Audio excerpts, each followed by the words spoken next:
พิธีประกาศแต่งตั้งห้องหัวหน้าแผนกแต่งตั้งหัวหน้าแขนงห้องแขนงที่ขึ้นกับแผนกเทคโนโลยีและการสื่อสารแขวงบริคำไซได้จัดขึ้นอย่างเป็นทางการในตอนเช้าของวันที่30เมษายน2026นี้ที่ห้องประชุมของตนให้เกียรติของร่วมของท่านบุญเลียงดวงสะเภาทองกรรมการคณะประจำภาคแขวงห้องประธานคณะกรรมการปกครองแขวงบริคำไซท่านวัฒนาไสยาแสงหัวหน้าแผนกเทคโนโลยีและการสื่อสารแขวงบริคำไซมีแขกที่เชิญจากพนักงานอ้อมข้างแขวงพนักงานภายในแผนกเข้าร่วมปฏิบัติตามข้อตกลงประธานคณะกรรมการปกครองแขวงบริคำไซว่าด้วยการแต่งตั้งห้องหัวหน้าแผนกเทคโนโลยีและการสื่อสารแขวงบริคำไซข้อตกลงว่าด้วยการแต่งตั้งหัวหน้าห้องหัวหน้าแขนงอิงตามกฎหมายว่าด้วยการปกครองท้องถิ่นอิงตามการค้นคว้าและการตกลงเห็นดีเป็นเอกภาพ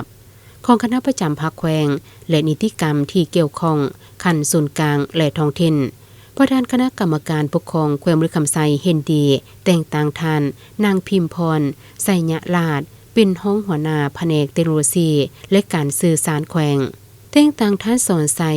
สิทธิวงศ์ทองเป็นหัวหน้าแขนงเทคโนโลยีและนวัตกรรมแต่งตั้งท่านนางเพชรสมรศรีสุวรรณเป็นห้องหัวหน้าแขนงเทคโนโลยีและนวัตกรรมตอนได้ท่านบุญเลียงดวงสะเภาทองตั้งหน้าให้คณะประจำภาคแขวงได้ยกให้เห็นเหตุผลของการแต่งตั้งบุคลากรขั้นการนำพาคุ้มครองแม้นเป็นการซับซ้อนจัดวางบุคลากรให้ครบสุดสร้างความเข้มแข็งให้องค์การจัดตั้งรัฐ